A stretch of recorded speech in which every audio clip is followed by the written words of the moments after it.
de Efesios, versículos del 10 al 13, ¿verdad?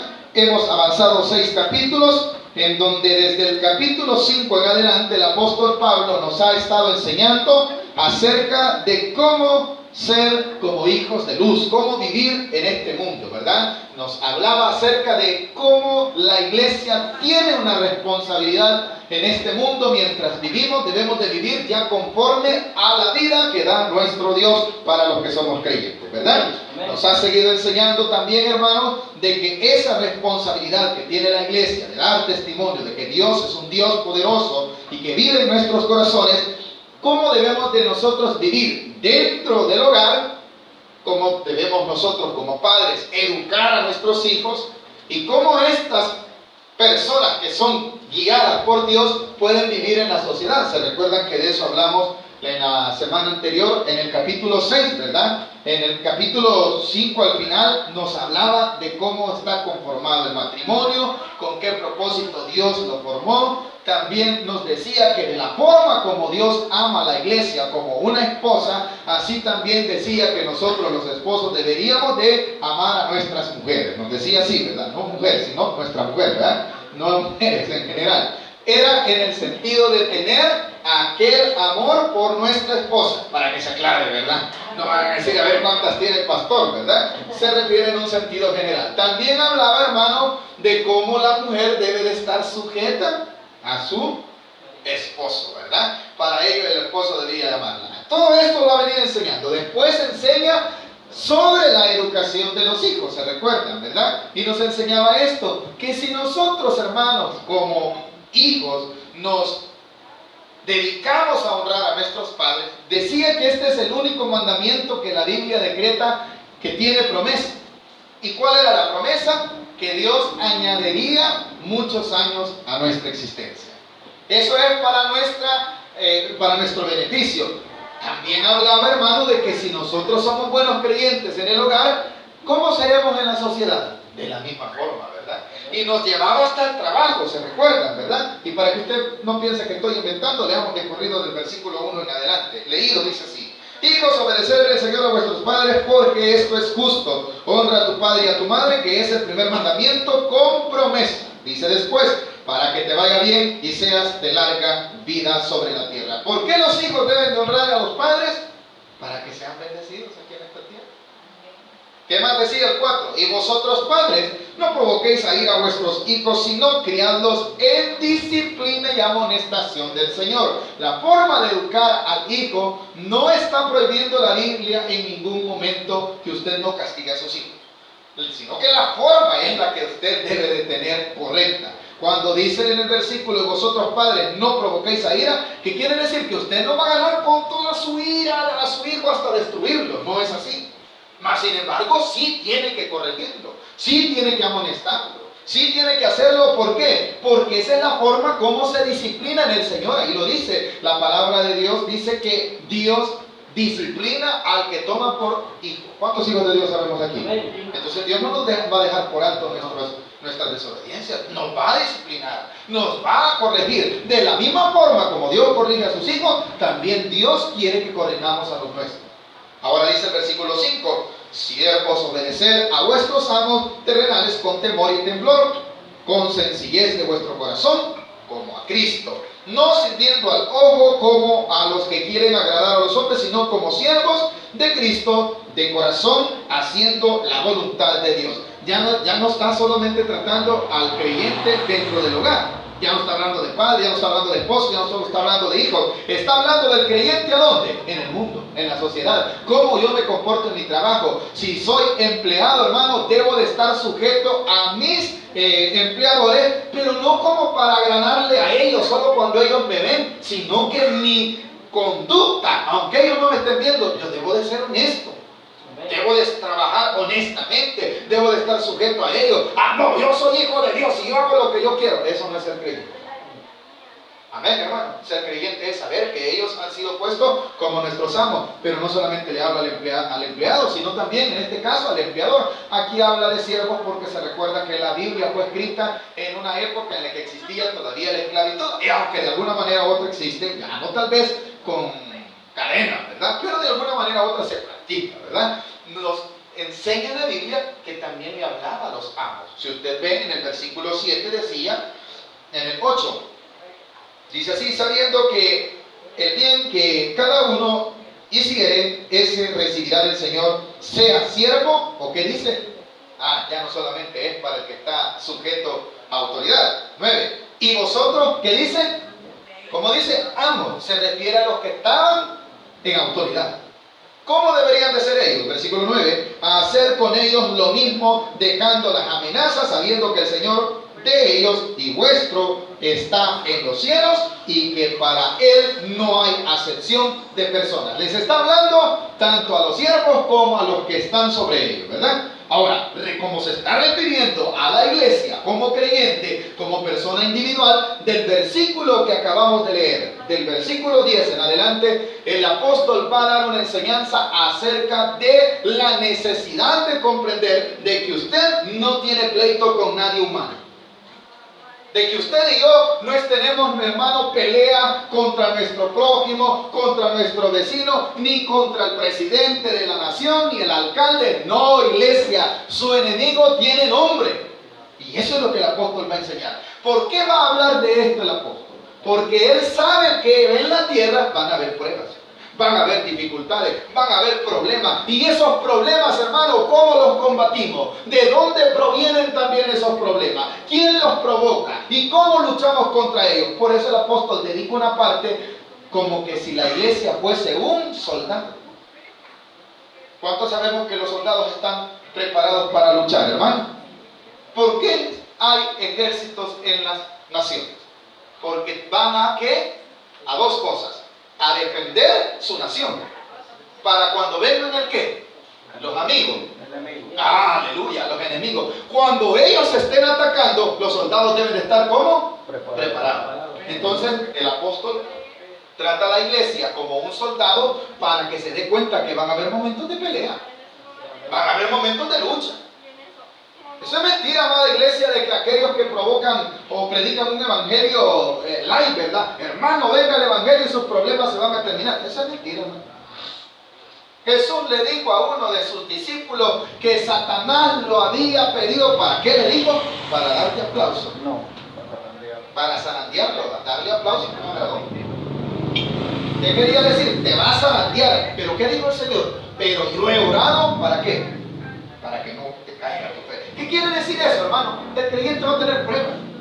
Y que las pruebas no sorprendan al creyente. Con ese fin, el apóstol va preparando a la iglesia, ¿para qué? Para que se den cuenta que no va a ser fácil. Jesús también lo dijo: en el mundo tendréis aflicción. Hermano, aquí en este mundo usted va a tener pruebas, va a tener lucha. Y eso no significa que usted está bajo maldición. En ninguna manera, porque esa es una falsa doctrina. Aquellos que dicen: hermano, si usted está pobre y no tiene visto, usted está bajo maldición. No, hermano. La Biblia dice: bienaventurados los pobres, ¿o no?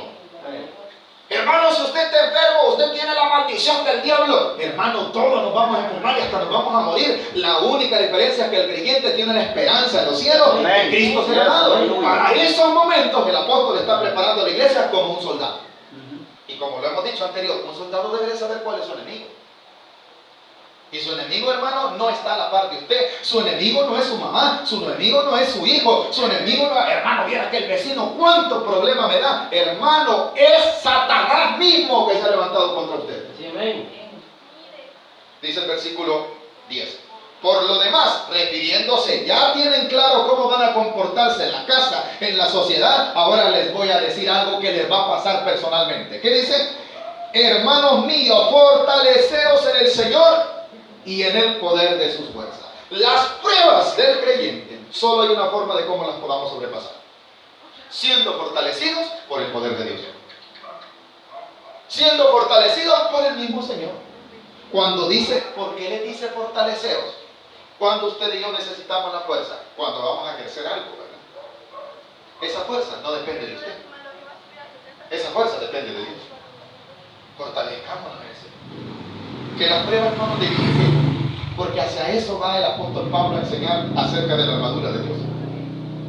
Para que se den cuenta cuán importante es que ellos tengan esa protección. Recuerdes, hermano, que a la iglesia que el apóstol Pablo estaba escribiendo esto en el tiempo del cual se hizo, era una iglesia, amado hermano, ubicado en el Asia Menor, estaba en Éfeso, y se recuerda que también habían tenido influencia de los griegos, los cuales creían en un montón de divinidades, ¿verdad? Creían en el Olimpo, en donde estaba Zeus como el máximo dios, y cada uno de esos dioses, hermano, proveía a sus ejércitos las armaduras. Para que el apóstol Pablo haya utilizado esto es para que vayan entendiendo los efesios de qué estaba hablando. Que el Dios que nosotros tenemos no es que sea igual a los dioses griegos en ninguna manera, sino que era una forma de que en el lenguaje que ellos podían entender, entendieran que Dios también protegía a los suyos, hermano. Como la fe de los griegos en aquel tiempo era que cada Dios era fuerte, ¿verdad? Entonces les dice, nuestro Dios es el más fuerte. Y Él nos va a fortalecer. Y dice el versículo 10, por lo demás, hermanos míos, fortaleceos en el Señor. ¿Y en qué poder? Aleluya. Ahora dice el versículo 11, vestidos de qué? De toda la armadura de Dios. ¿Para qué razón? Para que podáis estar firmes contra qué. ¿Cómo le llama la Biblia? Entonces los problemas que usted tiene, ¿qué son? ¿Acechanzas de quién? De sus hijos. El mismo diablo, hermano. El único enemigo, hermano, al cual la Biblia se refiere no es carnal, no es, lo va a explicar en el siguiente versículo. Mis amados hermanos, cuando dice el versículo estar firmes contra las acechanzas del diablo, los problemas son acechanzas del diablo. Hermano, viera que bien lindo me levanté, me puse a hacer el desayuno y de repente apareció un problema. Son acechanzas, hermano. Entiéndalo así. Ahora, pero no es contra quien le provocó el problema. No es que llegó el vecino alterado y quiso robarle la paz. No, eso es una influencia del enemigo. Y usted no va a agarrar, usted vecino, con usted me la puede quitar. A mí nadie me ha ganado, yo soy el gallo macayo. No hay gallo macayo en el cristianismo. Todos somos hijos de Dios. Amén, hermano. Amén. Y como hijos de Dios no vamos a agarrar la lucha carnal. Porque podemos ser fuertes humanamente, pero esta fuerza no nos alcanza para vencer al enemigo que verdaderamente nosotros los creyentes tenemos. Como va a hablar de la armadura, va a identificar el apóstol cuál es nuestro enemigo. No nos enojemos, hermanos, diga, no, esto no le hablo a mi mujer. Me tiene bravo. Hermano, si su mujer no es el enemigo. ¿Estamos de acuerdo? Amén. No, es que mi esposo, hermano, ya no lo aguanto. Eso no es un enemigo. Yo me voy de esta casa, dicen los hijos, porque ya no dicen mi papá, mis tatas ya me tienen, y dicen la mala palabra, ¿verdad? No son sus papás del enemigo, se llama Satanás, que está, ¿qué, hermanos? Acechando su vida, queriendo destruir la obra de Dios. No, hermano, ya que yo no voy a ir a la iglesia, porque no, tantos problemas que se levanta, yo creo que lo voy a solucionar. Hermano, no es la iglesia el problema, ni aún nosotros, sino ¿quién, hermano? El enemigo que está aquí acechando. Entonces dice, cuando esos momentos vengan, dice el apóstol Pablo, vestidos de toda la armadura de Dios. Ahora, hermano, la armadura no es suya, no la hace usted. La armadura ya está hecha. Y no es que Dios, hermano, sea un soldado que tiene una armadura con la cual Él se va a defender. Él no necesita esa armadura. Esa armadura Dios la ha creado ¿para quiénes? Para sus soldados. Amén. Esa armadura, hermano, o sea que Dios tiene una armadura ya. Esa armadura, hermano, no es para Él, es para usted, de Él hacia usted. ¿Cuánto nos alegramos por eso, hermano? Amén. Que Dios nos ha dado una vestidura, Dios nos ha dado una armadura y ya la vamos a conocer, pero avancemos primero conociendo cuál es el enemigo del cristiano. Nos queda claro que no es nadie terrenal, hermanos, sino que es el mismo diablo, ¿verdad? 11 dice, estar firmes contra todas las acechanzas de ¿quién? ¿Cuál es el enemigo número uno del creyente? El diablo. Continúa, versículo 12. Aclara, porque no tenemos lucha contra ¿qué dice? Contra sangre y carne, sino contra ¿qué? Principado. Si usted ve, el apóstol está dividiendo las fuerzas enemigas. Como en los ejércitos se divide, hermano, por jerarquías, está el gran capitán, ¿verdad? En los ejércitos, estoy hablando del ejército terrenal. Luego le siguen los generales. Y luego le siguen los mandos medios. Hasta llegar al último recluta, ¿verdad? Pero tanto el primero, el gran jerarca, como el último en ese orden, ¿qué son, hermano? Enemigos. Pero provienen de una sola cabeza. En este caso, ¿cuál es la cabeza de nuestro enemigo? El mismo diablo. Él tiene su organigrama y dentro de su organigrama, hermanos, aparece él como primero, ¿verdad? Luego dice el 12, porque no tenemos lucha contra sangre ni carne, sino contra ¿qué? Principados. O sea, el enemigo tiene sus secuaces de alto mando. La palabra principados quiere decir los principales. Se cree, hermano, que no se cree, sino que la Biblia describe que cuando Satanás fue desterrado, con él se vino, ¿cuánto dice la palabra de Dios? Una parte de ángeles que se le llama como ángeles caídos. Ahí están. Son parte de su ejército. ¿Y qué más dice?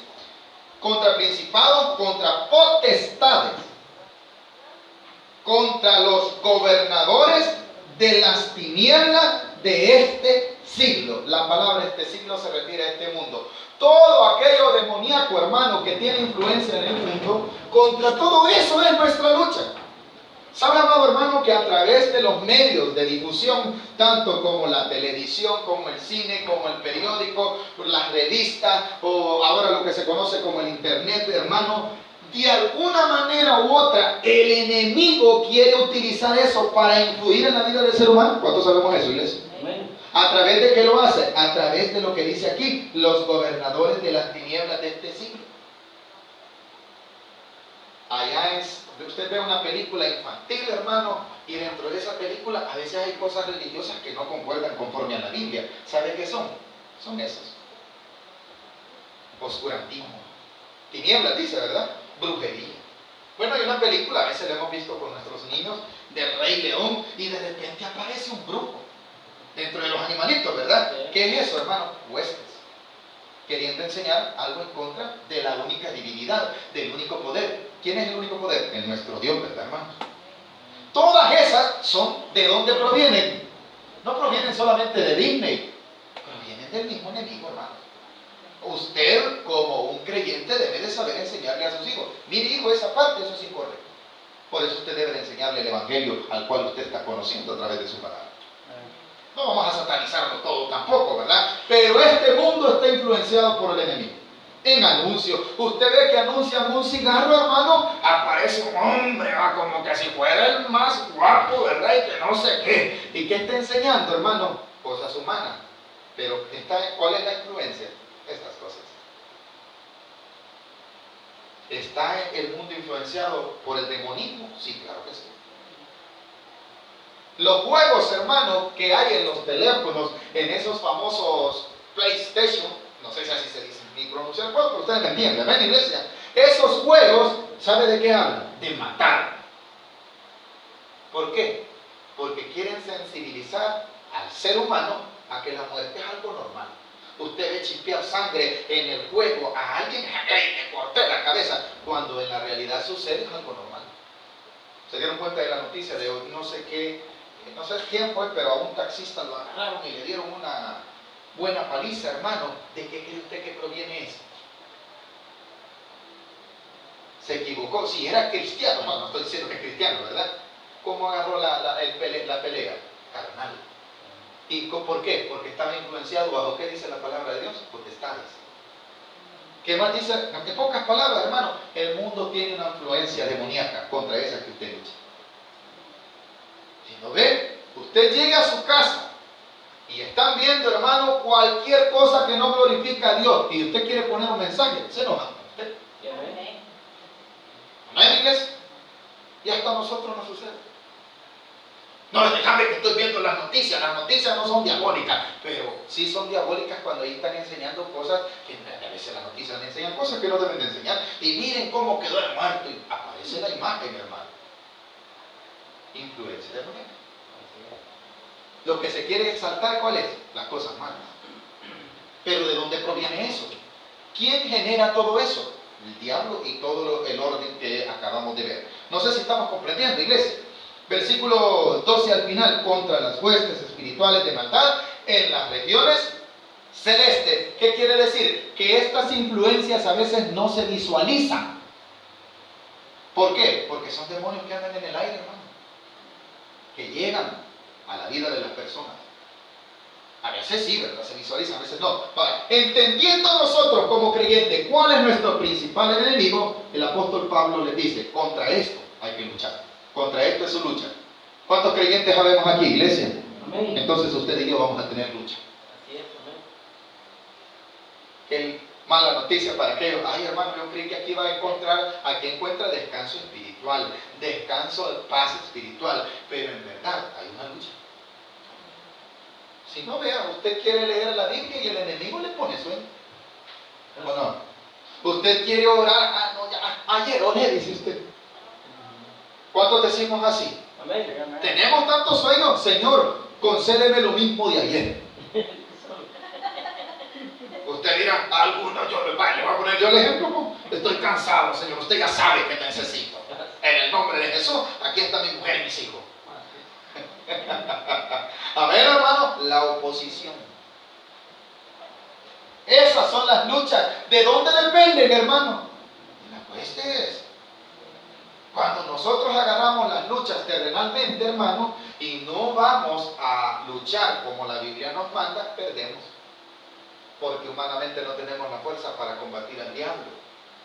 Humanamente, estoy aclarando, amén, iglesia. Porque conocimiento podemos tener, pero no es así que vamos a vencerlo. Ya va a decir el apóstol Pablo cómo es que se vence. Entendiendo eso, vuelve a utilizar la misma frase del versículo 13. Por tanto, tomad toda, ¿qué dice? La armadura de Dios. Una palabra que nos está dando en la primera parte del versículo 13 es, ¿qué le dice? Por lo tanto, ¿qué? Lee después, ¿qué dice, iglesia? ¿Cómo? ¿Cómo dice? Por lo tanto, ¿cómo? La palabra tomar es poseer. Quiere decir que tan lindo es Dios que no lo mandó a usted ni a mí a hacerme una armadura. Ya está, lo que estábamos hablando anteriormente. Amén, iglesia. ¿Qué tiene que hacer usted y yo como creyente? Agarrarle. Él ya la hizo por mí. Porque como le vuelvo a repetir, ¿verdad? Cada ejército, hermano, allá en las naciones que sean, usted va a ver que un ejército va a hacer sus propias armas. Si nosotros quisiéramos hacer un ejército, hermano, si yo quisiera hacer un ejército, lo primero que quisiera, hermano, es darle las armas. Y como no tengo pisto, pues lo voy a cortar. Aquí están sus armas, hermano, aquí están. Porque eso es lo que yo puedo proveer, ¿verdad? En el caso de Dios, Él tiene una armadura especial para usted. Y fíjese, hermano, que si usted se da cuenta, ya lo vamos a notar, toda la armadura de la cual el apóstol Pablo, en cuanto habla de la armadura, habla de dos cosas. 4 elementos de la armadura es que son para defendernos. Y 2 elementos que son para atacar. Pero toda la defensa en cuanto a la armadura que se va a describir es delantera. Nada es para defender atrás. ¿Por qué? Aleluya. Ya se va a dar cuenta. Toda la armadura de la cual va a hablar el apóstol, de la que ya está hecha, de la que Dios ha diseñado para usted y para mí, solo tómela. Dios la ha hecho para usted. No, hermano, yo no quiero, como dijo un pastor que decía, un hermano, el pastor decía que alguien que era incrédulo, hermano, ustedes los cristianos tienen un problema con el diablo. ¿Por qué? Porque a cada rato lo andan retando, lo andan no sé qué, lo andan mencionando. No, hombre, déjelo tranquilo, se va a enojar. Y le dijo al hermano, si yo, el enemigo ya está enojado, le dijo. Si el enemigo, hermano, desde el momento en que usted se convirtió, el diablo está enojado. ¿Y por qué él decía eso? Porque él decía, no, yo mejor no me meto con él. Pues si con él estaba. ¿O no, hermano? Para el creyente no hay un dicho, no, si no puedes contra el enemigo, mejor únete. Para el creyente no existe ese dicho. Amén, iglesia. Nuestra victoria fue garantizada en la cruz del Calvario. Ahí el Señor Jesús dio muestra de que a este enemigo ya lo venció. Eso no se trata, no, hermano, yo para no meter, yo puedo ir a la iglesia, hermano. Eso de decir que vamos a luchar contra el diablo, eso no, hermano, usted no está en nada. ¿Por qué? No ha nacido de nuevo, no se ha dado cuenta que el creyente desde que se entrega al Señor, tiene una lucha continua. Pero aquellos creyentes, no, eso de ayunar, de orar, hermano, ¿sabe qué? Estos creyentes posiblemente sean de aquellos que la palabra de Dios en el libro de Apocalipsis los llama como tibios. No seamos creyentes tibios, hermano. ¿Y cuál es el creyente tibio? Aquel que no se ha definido si está helado o está caliente. En nuestro dicho dice camago y elote, dice la gente. Así dice, ¿verdad? O sea, no sabe si es todavía elote o solo olote. O sea, nada, pues no hay nada definido. ¿Estamos de acuerdo? No está la mazorca. No, hermano, usted como creyente ya está definido. ¿Cuántos estamos aquí como definidos como hijos de Dios? Entonces tome esa armadura. No porque se lo esté diciendo en esta noche el predicador, no porque Dios nos lo haya querido poner decir. Hermano, esa armadura está disponible porque van a venir las luchas. Y para cuando vengan las luchas, ¿qué necesitamos? Estar firmes, nos decía, ¿verdad? ¿Se recuerdan que son dos palabras que digo, verdad? Dice el versículo 13, lo vuelve a decir, por tanto, tomad el ¿qué? Toda la armadura. ¿Cuál armadura? Ahí lo dice, de Dios. Él la hizo para usted. ¿Qué más dice? La segunda parte, para que podáis resistir. ¿Cuál día, hermano? Aleluya. ¿Cuál día? No, si todos oramos para tener un día bendecido. Pero existen días malos. Hay días oscuros donde no sale el sol. Amén, iglesia. Hay días de tribulación. Entonces dice, para que podáis resistir, así dice, ¿verdad? Para que podáis resistir en el día malo y habiendo acabado todo, otra vez, ¿cuál es la palabra que termina diciendo? ¿Cómo? Estar. Otro llamado de atención. Iglesia, le tengo una noticia. El Señor nos quiere como bolitos o firmes. Firmes. La palabra firme se utiliza en los 3 versículos que acabamos de leer. ¿Por qué razón? Porque esa es una característica que el enemigo tiene que tener. La firmeza. La firmeza solamente es para el creyente verdadero. Para aquel, como le vuelvo a decir, bueno, hay gente que viene a la iglesia. Hermano, yo solo soy oyente. ¿Qué quiere decir? No se ha identificado, ¿verdad? Que es creyente. Es oyente, oye la palabra. Aquí no estamos en ningún tipo de organización humana, hermano, como los alcohólicos anónimos, ¿verdad? Que algunos les llaman oyentes para que solo estén oyendo. Pero ¿cuándo vamos a ser más que oyentes? Practicantes. No, todavía no, hermano. ¿Qué estamos esperando? Caernos, quizás.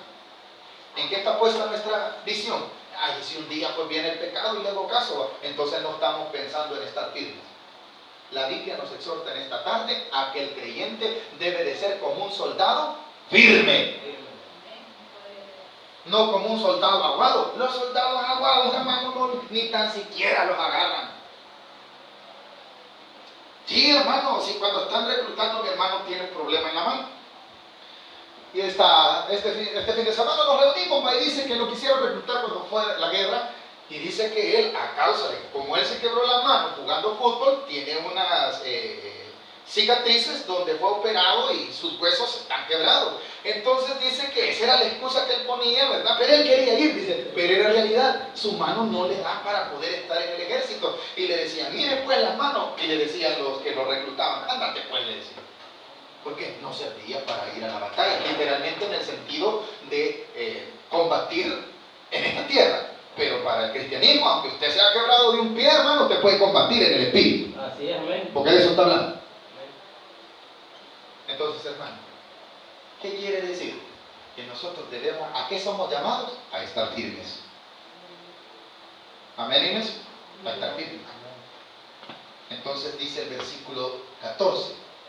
Otra vez, y no es que yo esté repitiendo. ¿Qué dice el versículo 14, iglesia? Para que pareciera que como que yo me estoy equivocando. Pero el versículo 14 empieza con las mismas palabras del versículo 13. Obviamente le equivocamos.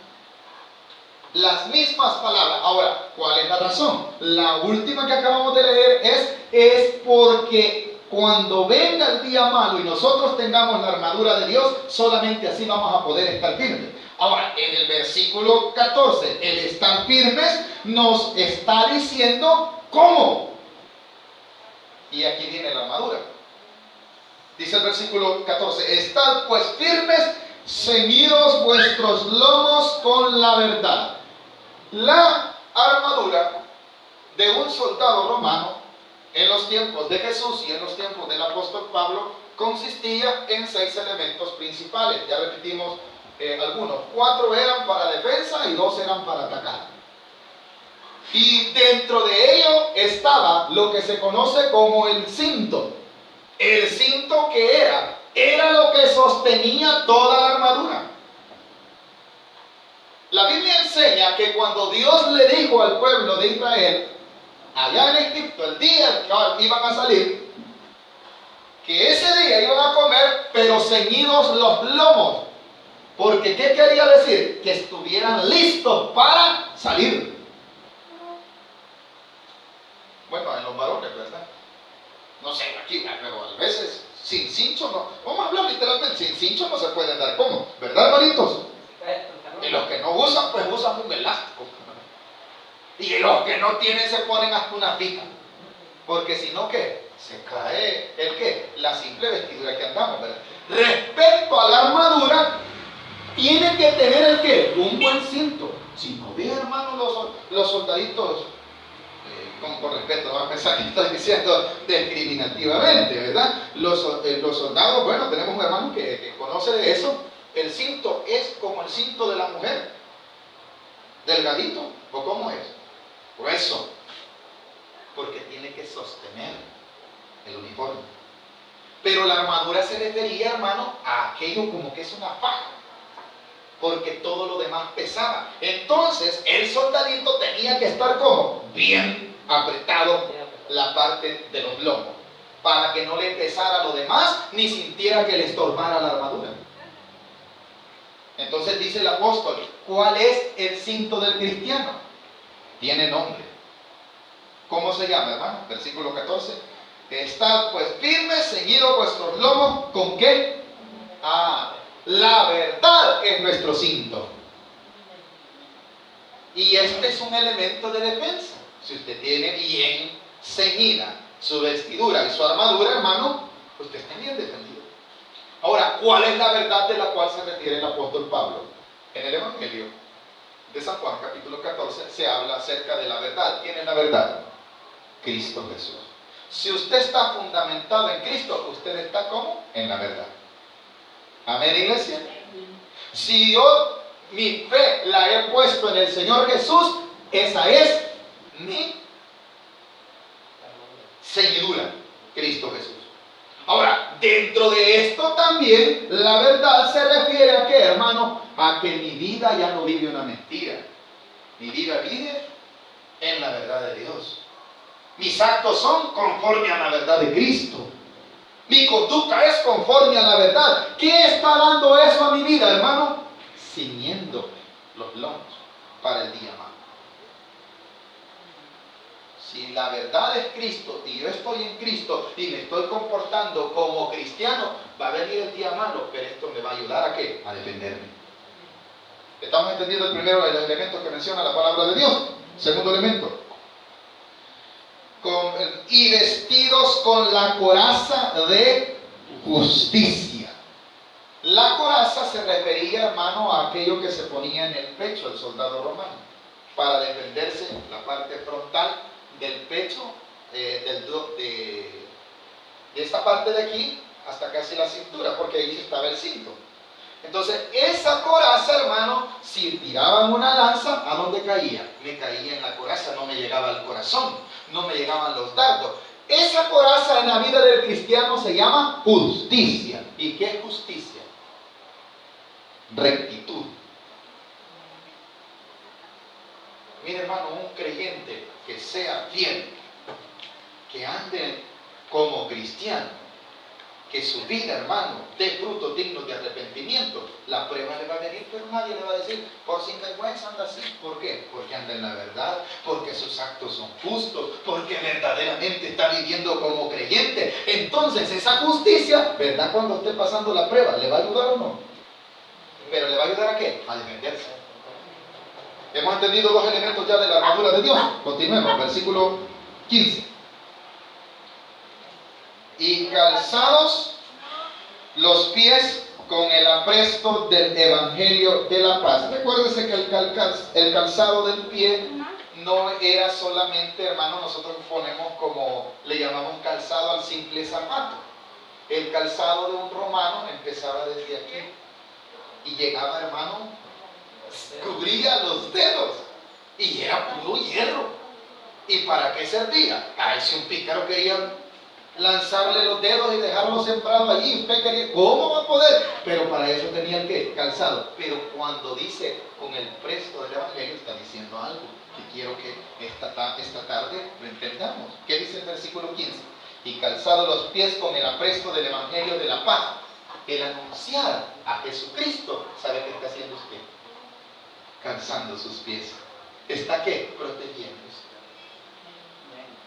Usted está hablando que es creyente, hermano. ¿Sabe qué está haciendo? Protegiendo su caminar. Donde usted va, usted está adelantando que usted es un hijo de Dios. ¿Y para qué sirve eso? Para que el Señor mismo lo identifique como su hijo. ¿Y qué está haciendo? Protegiendo su camino, hermano.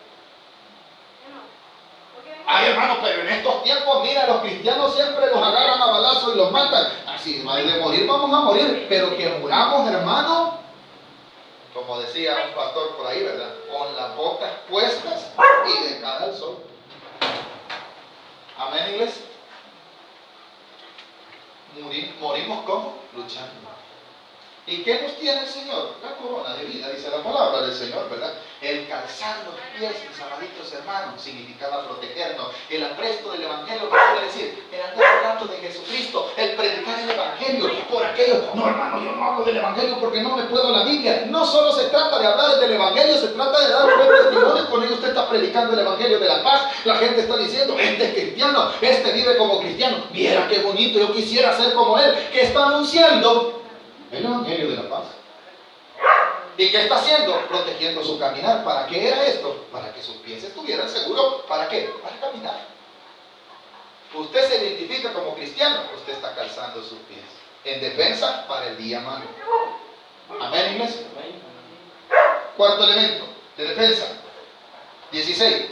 Sobre todo tomad el escudo de la fe, con que podáis apagar todos los dardos de fuego del maligno. El escudo del cual se refiere la Biblia en cuanto al soldado romano no era aquel escudito que tenían como Mazinger Z, que se ponía un volado aquí en la mano y así funcionaba. Pero el escudo del soldado romano tenía una anchura de 75 centímetros. Y se cree que tenía más de 1,50 de centímetros. ¿Qué quiere decir? Casi una puerta. ¿Cuánto miden las puertas? Los que saben de albañilería andan como de los 80 al metro, ¿verdad? ¿Quién no cabe en 75 centímetros? La mayoría. Incluso los que somos algo rollizos, ¿verdad? Ese era el escudo del cual te habla. ¿Para qué servía? Para cuando le tire dardo el enemigo.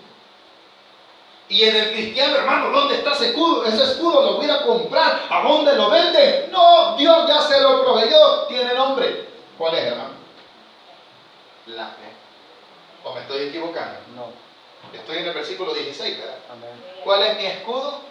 La fe. ¿Qué quiere decir, hermano? El dardo del enemigo viene y me dice, vos no servís para nada, mirá, estás enfermo. El escudo de la fe me dice, el Señor es mi protector, el Señor es mi sanador. ¿Qué está haciendo usted? Protegiéndose. Mira, vos sos un inútil y estás acabado y no tenés ni un 5 en el banco. Pero usted dice, Jehová es mi pastor y nada me faltará. ¿Qué es eso? Escudo. A ver, ¿de qué hablan los cristianos? Esto es espiritual. Esto es para gente que tiene a Jesús dentro de su corazón. La gente que no tiene a Jesús dentro de su corazón, cuando no hay nada en la derby, llora. ¿Y qué vamos a hacer? Yo quizás le voy a poner al vecino y voy a saltar. Ya no tiene fe. Amén. Amén, iglesia. Pero el que tiene fe, Señor, tú eres mi proveedor, voy a salir hoy, voy a vender aunque sea esta mora que tengo aquí y la voy a dar al cole y lo que sea. ¿Por qué? Porque tiene fe que es Dios, es su proveedor. El enemigo le está atacando y le está diciendo que es un acabado. El enemigo le está diciendo no sos nada. Pero ¿qué tiene el creyente? Un escudo de fe. Y ya le dije, ese escudo le protegía solo una parte al soldado. 75 centímetros, dijo. Por eso usted ve quizás alguna vez alguna película de esas donde salen de los tiempos romanos, ¿verdad? Esos escuditos, que eso no era nada, hermano. Esa era prácticamente una trinchera del escudo del cual está hablando el apóstol Pablo. Le tengo una noticia, esa trinchera la tiene el cristiano, proveída por Dios, tiene nombre. ¿Cuál dijimos que era? La fe. El último elemento de defensa, versículo 17. Y tomad el yelmo. ¿Cuál es el yelmo? La salvación. El yelmo en la cabeza. La cabeza, ¿cómo se defiende?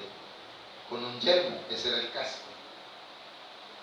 Pregunto yo, ¿cuál de todos los elementos dentro de la armadura de Dios es para cubrir la espalda? Hemos visto, ya lo hemos visto los 5, ¿verdad? ¿Va que no hay? ¿Por qué, hermano? Porque el cristiano camina hacia adelante. No está viendo hacia atrás, no está viendo hacia el mundo, está viendo hacia lo perfecto, que es poner la mirada en las cosas de arriba, dijo la palabra de Dios. También el Señor nos enseña a hacer tesoros donde el ladrón no hurta. Pero la gente aquí, ay, defender las gallinas que tenemos, echarlas en un corral, que va a venir el tacuacín. Las gallinas ahí se van a quedar el día de su vela, a la par suya van a estar y no sabe quién se las va a comer. Pero si usted tiene la fe que en el cielo tiene una morada, esa es la fe del cristiano. Y no es porque algunos dicen, los cristianos andan predicando solamente más allá del sol. Es la realidad. Esta vida por causa del pecado tiene fin y se llama el cementerio. Pero Cristo Jesús le ha dado vida eterna a aquel que cree en Él. Amén. Como decía alguien, le guste o no le guste, esto no es mío, es del Señor. Amén, gloria a Dios. Así que creyentes, afirmémonos. Dios no quiere gente aguada, Dios quiere gente firme que crea a pesar que le estén apedreando el rancho. Y no por eso tiene un escudo. Usted no sirve. ¿Quién le ha dicho? Si mire cómo cojea porque está enfermo mi cuerpo, pero mi alma está entera en el Señor. Amén, iglesia. No temáis a los que matan el ¿qué? Aleluya. ¿Y qué es lo que hace la gente? Defender el cuerpo.